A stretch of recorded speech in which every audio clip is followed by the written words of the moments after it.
kita hidup di dunia ini hanya sesaat. Sekarang umur kita katakanlah sudah menjelang sore hari.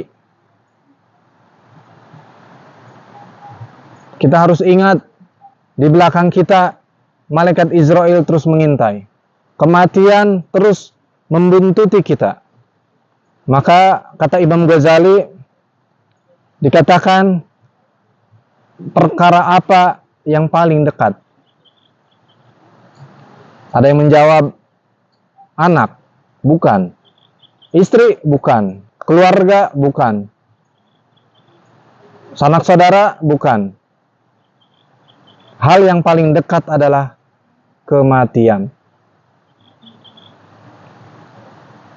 Banyak sekali berita-berita yang pagi sehat walafiat, pagi masih ngobrol, pagi masih bercengkrama dengan kita, tapi siangnya Allah wafatkan. Allah cabut melalui malaikat Israel. Maka benar apa yang dikatakan oleh Nabi Muhammad SAW. Qala Rasulullah SAW, kafa bil mauti wa'izon. Kata Nabi, cukup dengan kematian itu sebagai satu nasihat. Maka anjuran dari Nabi agar kita selalu ingat mati.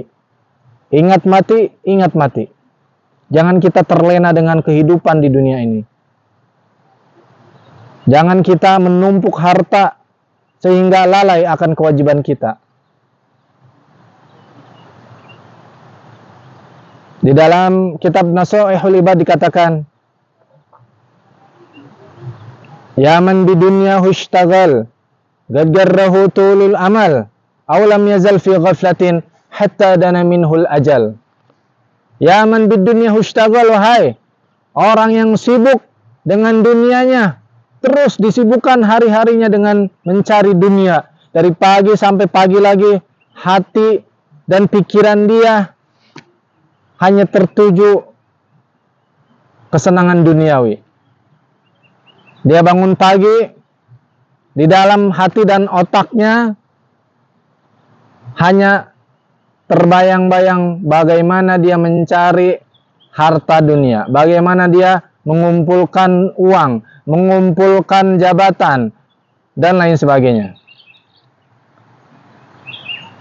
Sehingga gadgarrahu tulul amal, sehingga dalam benaknya, dalam pikirannya dan hatinya terus angan-angan yang panjang, angan-angan ingin ini, ingin itu.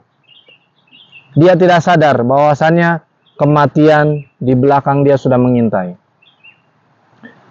Aulam yazal fi ghaflatin, terus dia dalam keadaan lalai, keadaan lupa. Lupa mencari ilmu, lupa mengaji, baca Quran lupa, zikir lupa, sholat lupa, sedekah lupa, amalan ibadah-ibadah yang lainnya dia lupakan semua.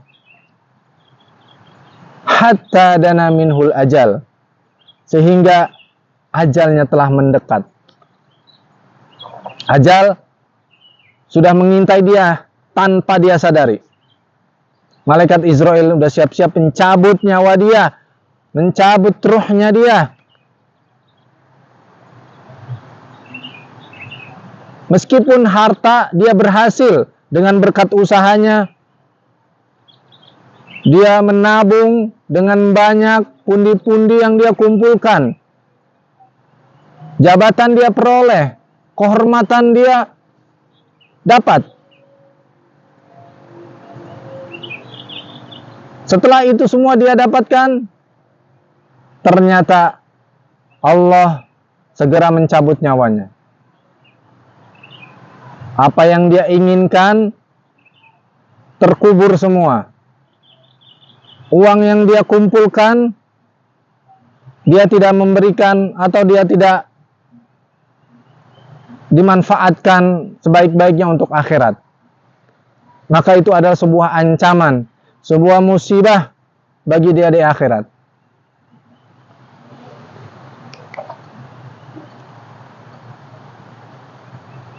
Ikhwan fillah. Hai guys. Bro. Sadarlah kita semua. Termasuk diri Al-Fakir. Saya sendiri selalu mengingatkan kepada diri sendiri. Ketika angan-angan duniawi itu datang. Dan sejenak melupakan akhirat. Diri ini berbisik kepada diri sendiri. Hai Hendra, kapan kau beramal soleh? Engkau terus disibukkan dengan dunia. Kapan kau mengumpulkan tabungan untuk akhirat? Dunia ini tidak lebih baik dari seekor sayap nyamuk. Bahkan Nabi mengatakan dunia ini adalah bangkai. Jika semata-mata dunia ini engkau gunakan untuk keperluan duniawi lagi, tidak untuk keperluan akhirat, maka semata-mata hakikat dunia yang dia dapatkan adalah bangkai. Kalau Rasulullah SAW, ad-dunya jifah, dunia itu bangkai. Wa talibuha kilab, dan orang yang mencari dunia, dia itu seperti seekor anjing yang mencari bangkai.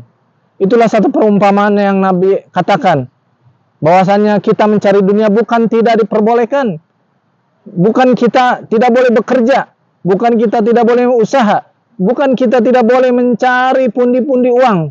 Bukan itu maksudnya. Maksud dari Nabi, dunia itu bangkai adalah ketika dunia itu dihasilkan dari sesuatu yang haram dan dialokasikan kembali kepada hal-hal yang haram. Itulah makna daripada dunia adalah bangkai dan pencari dunia itu adalah seekor anjing. Na'udzubillah, nas'alullah salam wal afiyah. Kita dianjurkan untuk menjadi seorang yang kaya raya.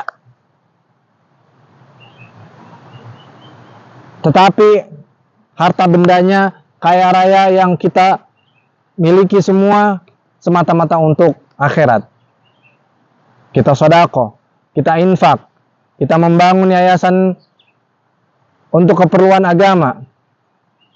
Kita membeli baju untuk ibadah, untuk sholat. Kita membeli kendaraan, mobil, motor, dan lain sebagainya semata-mata untuk kebutuhan akhirat kita.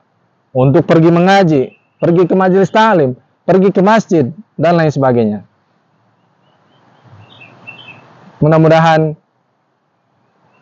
pengingat yang singkat ini menjadi bahan ibrah, bahan pelajaran buat kita semua, terutama Al-Fakir. Wabillahi hidayah wa taufiq wallahul muwaffiq ila aqwamit thoriq. Wal afa minkum. Wassalamualaikum warahmatullahi wabarakatuh.